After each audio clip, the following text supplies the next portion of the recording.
Estaba en esta semana ministrando a dos de los obreros de la iglesia y compartiendo diferentes palabras, y algunas cosas que compartí con ellos quedaron allí en mi corazón dando vuelta. Entonces, orando al Señor para compartir en esta mañana, venía esa palabra a mi corazón de lo que el Señor le dijo a Saulo de Tarso, y en este momento de su conversión, cuando él va persiguiendo a la iglesia, cuando él va creyendo que hace un servicio a Dios. Qué interesante, ¿no? Porque hay gente que a veces piensa que está haciendo las cosas correctamente y no las está haciendo correctamente, porque así le pasaba a Saulo de Tarso, ¿no? Pensaba que estaba haciendo lo correcto, persiguiendo a la iglesia, y totalmente lo contrario. Y entonces el Señor dice, bueno, esta persona que me quiere servir, le voy a enseñar cómo me tiene que servir. Pero primero se tiene que convertir. Qué tremendo, ¿no? Hay gente que está convencida y no convertida.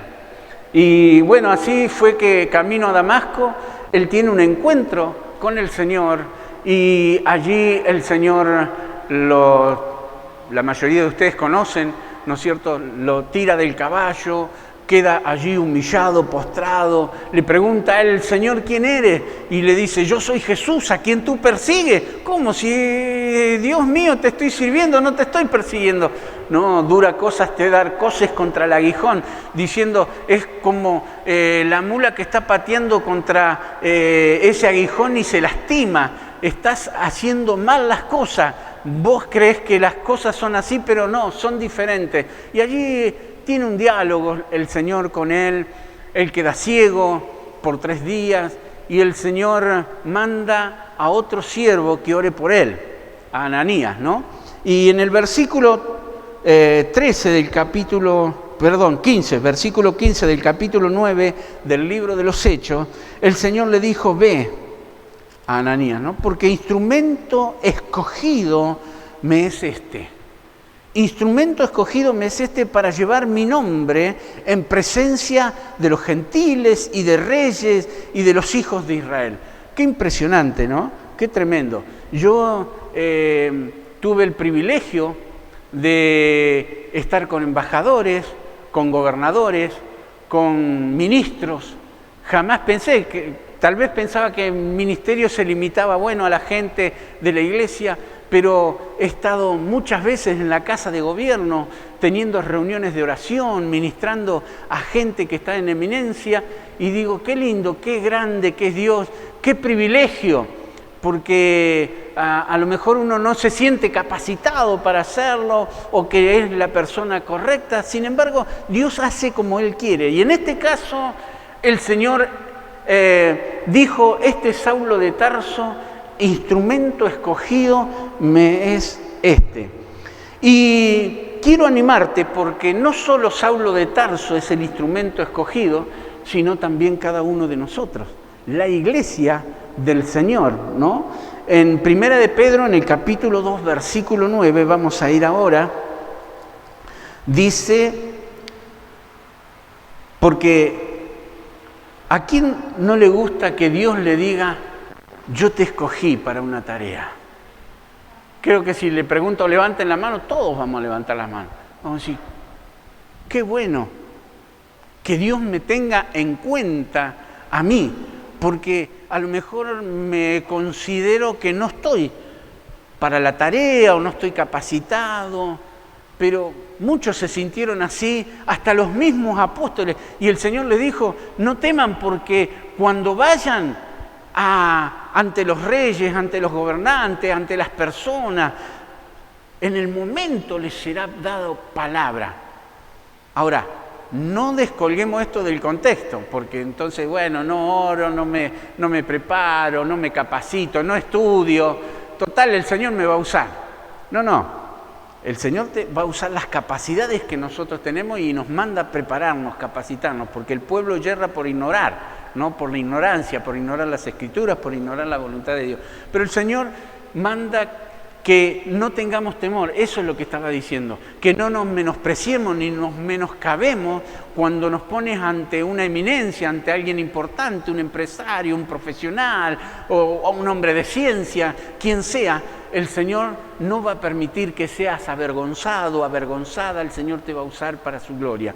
Bueno, Saulo de Tarso se cree que era doctor en leyes, era una persona capacitada, instruida, ¿no?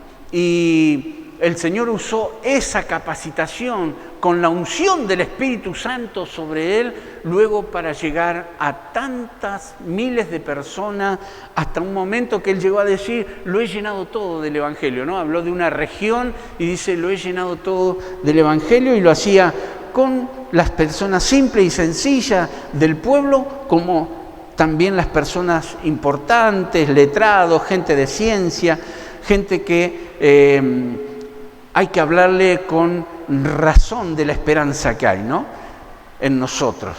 Dice la Escritura, santificad a Dios el Señor en vuestros corazones y está siempre preparado para presentar defensa con mansedumbre y reverencia ante todo aquel que os demande razón de la esperanza que hay en vosotros. Ah, sí, que vos sos cristiano, vos sos hijo de Dios, vos vas a estar a la iglesia. ¿Por qué? ¿Por qué crees en Dios? Bueno, vas a dar razón de la esperanza que hay en vos, porque hay una fe, cuando uno espera un milagro, que a lo mejor se considera un poco irracional, ¿no? Porque ¿cómo puede uno razonar un milagro? Es algo hecho sobrenaturalmente, pero también la fe es racional. Vamos a presentar, ¿no es cierto?, evidencia de por qué yo creo en Dios, de la existencia de Dios, de la existencia de los milagros, de lo que el Señor hace en nuestra vida.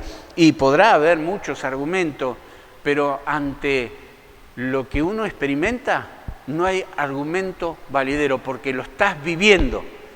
Podrán decirte cualquier filosofía de este mundo en contra de la fe, en el ateísmo, en la incredulidad, en diferentes corrientes ideológicas, pero lo que vos vivís, lo que vos experimentás, nadie te lo puede negar porque lo estás recibiendo, lo estás experimentando. Y bueno, allí, ¿sabés en realidad quién eres, a quién sirves? Bueno, Saulo de Tarso lo sabía en parte, creía que servía a Dios, no era así, el Señor lo toca, se convierte. Él le dice a Ananías, anda Ananías, orá por él porque instrumento escogido me es este.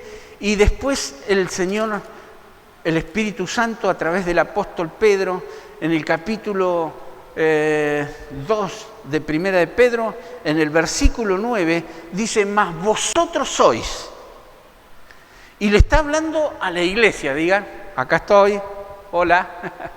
Mas vosotros sois linaje escogido. ¿Qué eres? Un linaje escogido. Eres un pueblo dentro de otro selecto, escogido, y nada más ni nada menos que por el Señor. Eres ciudadano, ¿de dónde? Tenés un DNI que dice que sos argentino, ¿sí? Hay algunos que son de Venezuela, otros de otras nacionalidades, pero bueno, estamos en Argentina, tenés un documento que dice sos argentino. Y está dándote una identidad, eso. Pero es un reino dentro de otro, porque el reino de Dios ha venido a nuestros corazones y ya no solo somos ciudadanos argentinos, sino somos ciudadanos del reino. Y tenemos derechos, pero también obligaciones. Cuando uno es ciudadano de un lugar, yo tengo doble ciudadanía y tengo derechos, pero también tengo obligaciones, ¿no? Y de la otra ciudadanía yo también emito votos cuando me mandan del consulado y cumplo, trato de cumplir con todo, así como lo hago acá. En mi país siempre he ido y voy a seguir a ir a las votaciones, a cumplir con todas mis obligaciones. Y también pretendo que el Estado me dé los beneficios y la bendición que yo necesite como ciudadano para vivir quieta y reposadamente. Por eso oramos al Señor por nuestros gobiernos y los tenemos en cuenta. Ahora dice, instrumento escogido me es este, y yo digo, instrumento escogido somos todos nosotros. Y dice, son linaje escogido, real sacerdocio, nación santa. Todo eso somos, ¿para qué? Para que anunciemos las virtudes de aquel que nos llamó de las tinieblas a su luz admirable. El fin, el propósito, la meta de ese pueblo escogido, de esa jerarquía que nosotros tenemos, es para dar lo que nosotros tenemos. Cuando Pedro y Juan subieron al templo, y dice que estaban allí el cojo en la puerta la hermosa mendigando, les pedía plata, y de repente, no sé si Pedro se olvidó la billetera, qué, pero se tanteó los bolsillos, nada, y dice, no tengo plata ni oro, pero lo que tengo te doy. En el nombre de Jesucristo, levántate y anda. Entonces tenés que dar lo que sos, tenés que compartir tu identidad. En el Salmo 139, versículo 16 dice, mi embrión vieron tus ojos, y en tu libro estaban escritas todas aquellas cosas que fueron luego formadas. O sea que Dios, en su omnisciencia, sabe lo que vas a hacer. Dice que el embrión de él, de David, vieron los ojos, dice, del Señor, y los ojos del Señor lo vieron a él. Y dice, allí estaban escritas todas las cosas que fueron, dice, luego formadas, sin faltar una de ellas. O sea que tenemos que entender que Dios va a cumplir su propósito en nosotros, pero si nosotros lo dejamos, si nosotros lo creemos, si nosotros creemos que estamos dentro de la fila del Señor, de ese pueblo, de ese linaje escogido, de ese real sacerdocio, de esa nación santa. Así que no cambies tu destino por tomar decisiones equivocadas, erróneas, ¿no? ¿Qué le pasó a Jonás? Jonás fue enviado a Nínive y él dijo, no estoy de acuerdo, Dios, con lo que vos vas a hacer con los ninivitas. Entonces se tomó otro barco. Conocemos la historia de Jonás, ¿no? Se largó la gran tempestad, el pez lo tragó, estuvo 3 días y 3 noches allí, lo vomitó el pez hasta que él se decidió a ir y predicar. Y le tomó más tiempo al Señor convencer a Jonás que los ninivitas se arrepintieran y se convirtieran al Evangelio, al mensaje que le llevaba Jonás.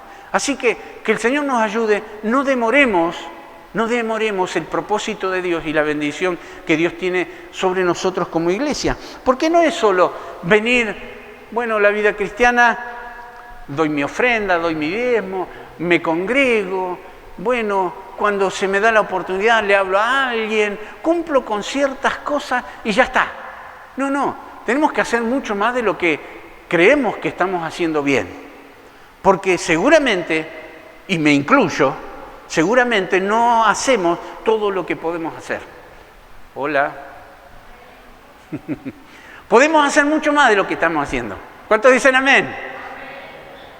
Que el Señor nos ayude para poder no pensar tanto egoístamente solo en nosotros, en nuestras necesidades y en nuestros problemas, sino que podamos pensar también en el prójimo. Linaje escogido es ser parte de una descendencia escogida y preciosa, ¿no?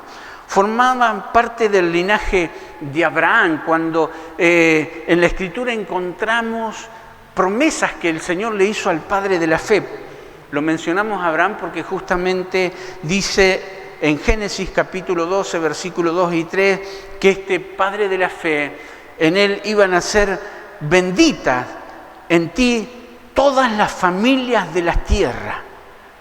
En ti serán benditas todas las familias de la tierra. Y por eso en el Nuevo Testamento habla de nuestro Padre como Abraham, el padre de la fe, un ejemplo del llamado, de la misión, de lo que Dios le pidió, del compromiso que él tomó, de la fe que él tenía. Porque hasta cuando le pidió lo más costoso, que era la vida de su hijo, él estuvo dispuesto y dice que tenía fe porque creía que aún Dios era poderoso para levantarlo de entre los muertos, porque Dios le dijo que en Isaac iba a darle la descendencia y él se lo creyó al Señor. Entonces se trata de que cada uno de nosotros podamos tener esa dimensión de fe. Qué tremendo, ¿no? Porque dice Hebreos 11:1, es pues la fe, la certeza de lo que se espera, la convicción de lo que no se ve. O sea que nosotros tenemos que movernos en la dimensión de fe. El justo por su fe vivirá, y si retrocediere, no agradará a mi alma, dice el Señor. Entonces, querida iglesia, nosotros nos movemos por fe, no andamos por vista, hacemos todo lo que el Señor nos pide en pasos de fe que vamos dando, dimensión sobrenatural. Recién hace un ratito decía y lo menciono en diferentes reuniones, las cosas que podemos hacer nosotros, Dios las deja que nosotros las manejemos, nos dio libre albedrío, nos dio fortaleza, capacidad, nos da recursos. Las cosas naturales las hacemos nosotros, pero cuando entramos en lo que nosotros no podemos hacer y que necesitamos, ahí se mueve el poder sobrenatural de Dios.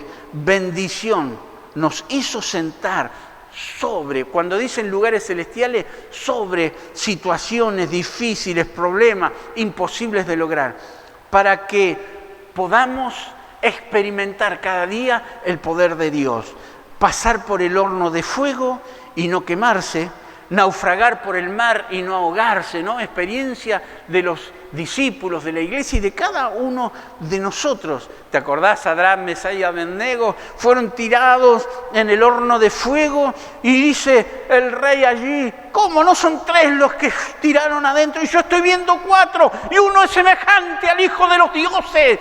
No vas a estar solo cuando te toque pasar por el fuego. El Señor Jesucristo estará allí para bendecirte, para ayudarte, para proveerte, para hacer el milagro que necesites. Aleluya. Cuando naufrajes, tengas tormentas, ¿no? Cuando también la serpiente te muerda, no te va a envenenar, no te va a morir. Ahí San Pablo, la serpiente lo mordió y no murió. Y qué tremendo, ¿no? Porque el Señor nos da promesas específicas sobre eso. Un enfermo será sanado, dice el Señor, porque nosotros oremos.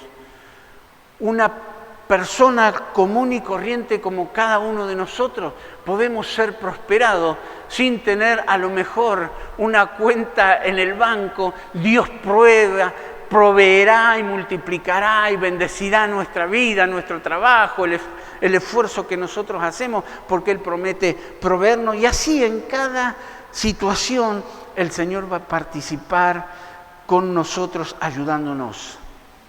¿Sabías que estás bajo la cobertura del Señor?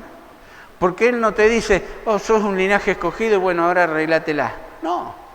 Ahí, en Deuteronomio capítulo 4, versículo 7, dice, porque ¿qué nación grande hay que tenga dioses tan cercanos a ellos como lo está Jehová nuestro Dios en todo cuanto pedimos? ¡Qué palabra tremenda! Después, si lo está anotando, subráyelo, queda allí grabado para compartirlo con todas las personas que puedan ver este mensaje también. ¡Qué tremendo es nuestro Dios! ¡Qué amor maravilloso, grande, protector!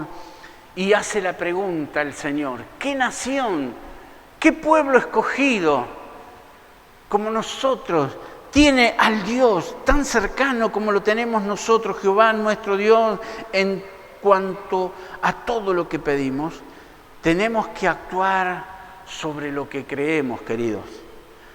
Tenemos que actuar sobre lo que creemos.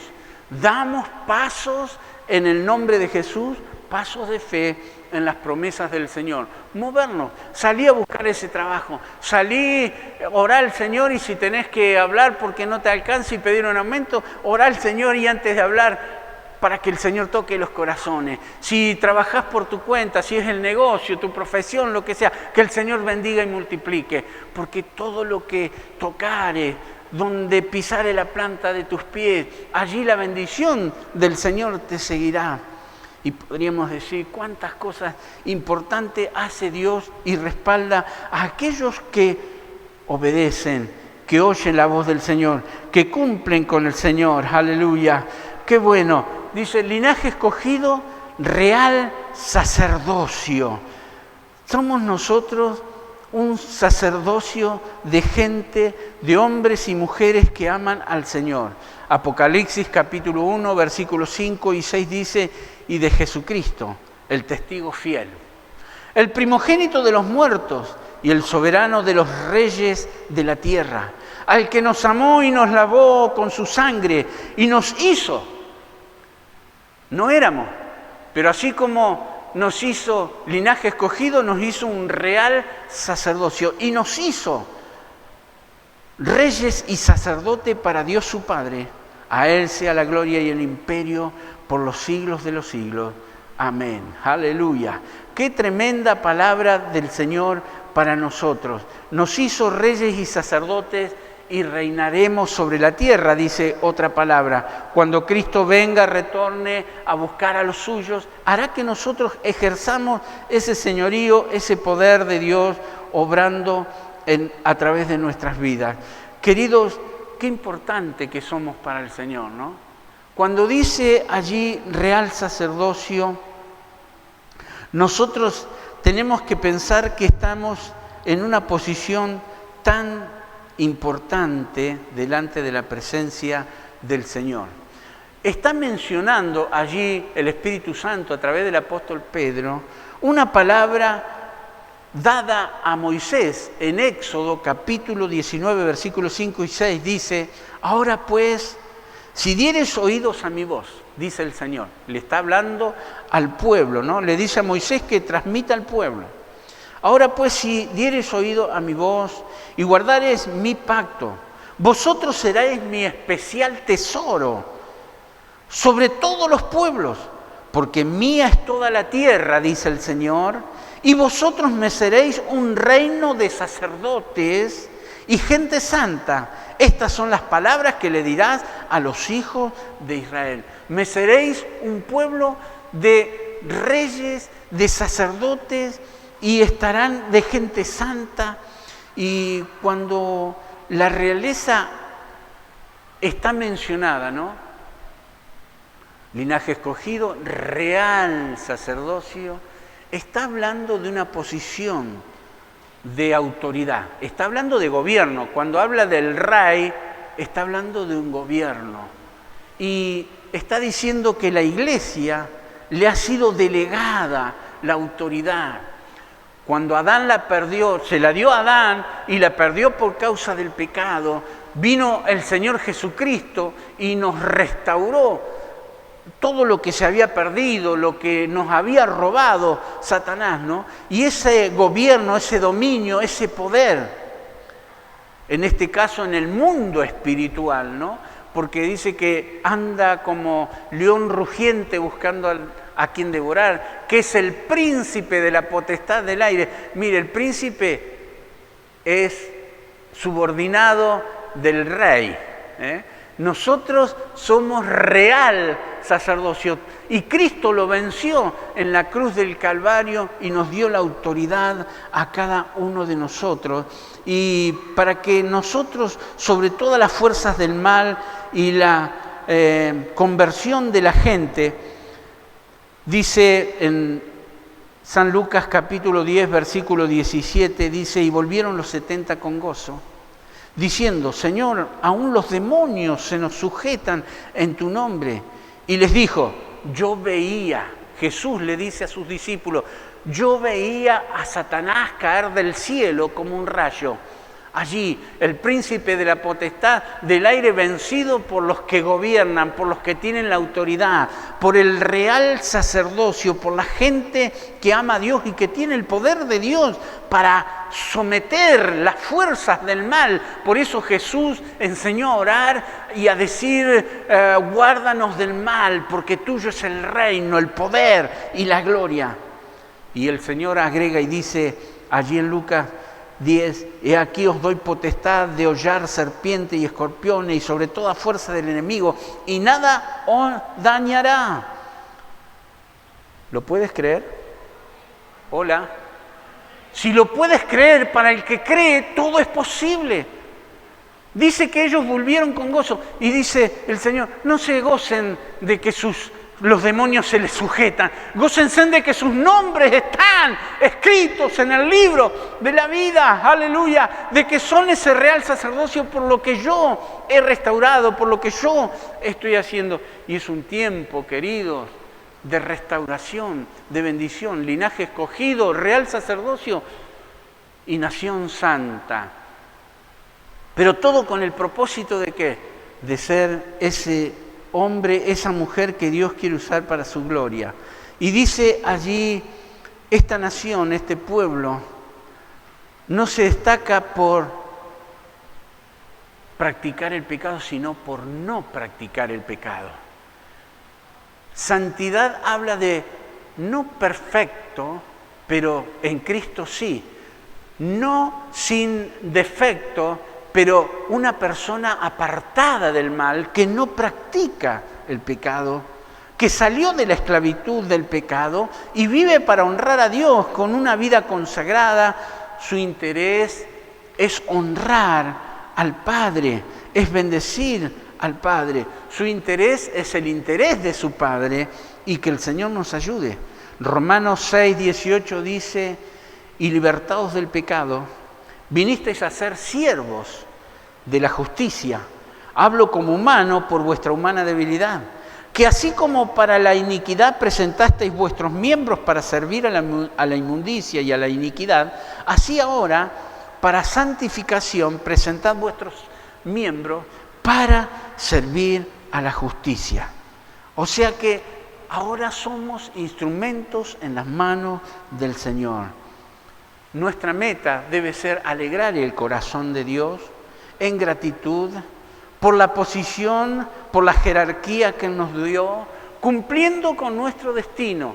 La Iglesia es columna y baluarte de la verdad. La Iglesia sostiene la verdad, la Iglesia muestra la verdad, la Iglesia camina sobre la verdad, la Iglesia practica la verdad.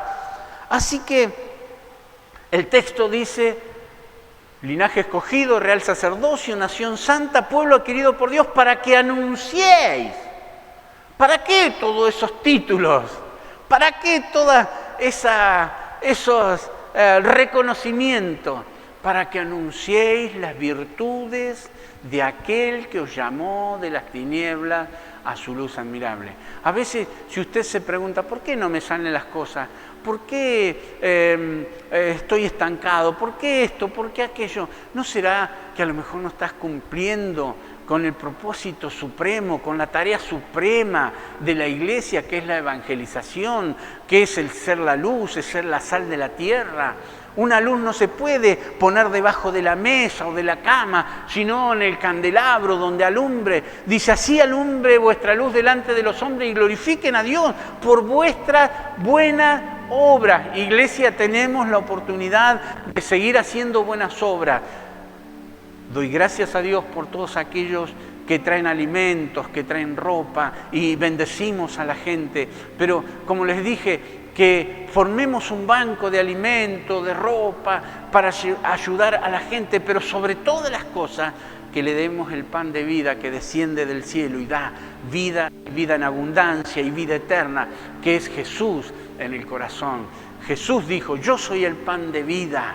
Yo soy el pan de vida. Así que cada uno de nosotros que hemos aprendido a recibir más del Señor, podamos bendecir a otro. ¿Estás cumpliendo con tu destino? ¿Estás cumpliendo con el propósito que el Señor nos pide allí en su palabra? ¿Estás siendo esa luz? ¿Estás dando sabor a la vida, siendo la sal de la tierra? Yo quiero orar en este momento al Señor por toda la iglesia y por todos los que están viendo en este momento allí en sus casas, que puedan recibir también esta bendición de Dios y puedan ser ese linaje escogido, ese real sacerdocio, esa nación santa usada para el Señor, para que puedas encontrarle el verdadero sentido y propósito a la vida. Si un ser humano pasa por esta vida, por más que haya logrado muchas cosas en este mundo, la Biblia dice, ¿de qué le vale al hombre si ganare el mundo? Fama, riquezas, posesión, reconocimiento. y pierde su alma. ¿De qué le vale? De nada. Por eso quiero orar por vos que estás mirando en este momento, por la iglesia, que el Señor le bendiga. Cierren sus ojos y dígale: Padre Celestial, te doy gracias en este momento. Gracias por tu palabra. Gracias por lo que Jesús logró por mi vida. Me dio una posición de bendición, de reconocimiento, de jerarquía, al decir que soy un linaje, un real sacerdocio, una nación santa. Pero Señor, quiero bendecir también y que otros puedan tener lo que yo tengo. Así que en el nombre de Jesús, úsame para bendecir a aquel que está sin fe, sin Dios y sin esperanza, aquel que está desanimado, aquel que está deprimido. En el nombre de Jesús, vos que estás allí en tu casa, recibe en el nombre de Jesús esta bendición y es para vos también. Dios te ama, Dios quiere bendecirte, Dios quiere que seas parte de su pueblo. El Señor ahora te está golpeando a la puerta del corazón. Ábrele y dile: Señor, entra en mi vida.